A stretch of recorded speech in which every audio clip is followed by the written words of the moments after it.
মাঠে এবং মাঠের বাইরে অনুকরণীয় এক ব্যক্তি লিওনেল মেসি। ব্যক্তি মেসি কিংবা খেলোয়াড় মেসি, পুরো ক্যারিয়ারে তার বিরুদ্ধে শৃঙ্খলা ভঙ্গের অভিযোগ একেবারে নেই বললেই চলে। তবে এবার ফুটবলের সেই মহাতারকা মেসির বিরুদ্ধে উঠেছে রেফারিকে গালি দেওয়ার অভিযোগ। রোববার ইন্টার মায়ামি মুখোমুখি হয় শার্লটের। 1-1 গোলে ড্র হওয়া সেই ম্যাচে ঘটে এমন ঘটনা। শার্লটের বিপক্ষে ম্যাচে দলের হয়ে একমাত্র গোলটি করেন লিওনেল মেসি।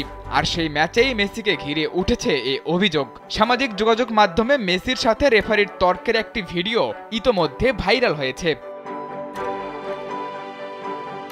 শার্লটের বিপক্ষে ম্যাচে শুরুতে পিছিয়ে পড়েছিল মেসি বাহিনী, তবে আর্জেন্টাইন মহাতারকার গোলে ম্যাচের সমতা ফেরায় জেরার্দো মার্তিনোর শিষ্যরা। যমুনা স্মার্ট রেফ্রিজারেটর, স্মার্ট লাইফে স্মার্ট রেফ্রিজারেটর।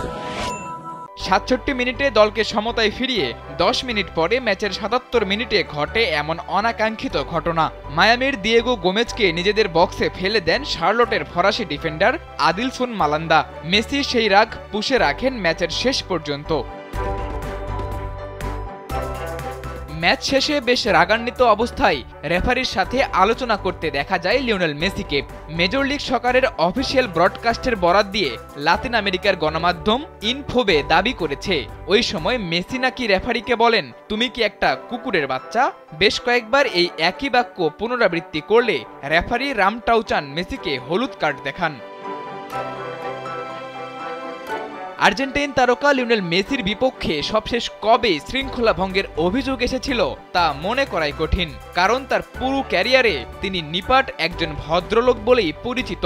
তাই তো তার বিপক্ষে এমন গুরুতর অভিযোগ ভক্তদের মনে খানিকটা প্রশ্নের জন্ম দেয়। আসলে কি মেসি গালি দিয়েছেন, নাকি ক্যারিয়ারের শেষ সময়ে তার নামের পাশে চুনকালি দেওয়ার চেষ্টা চালাচ্ছে কোনো মহল? সাদাতুর রাফি, কালবেলা।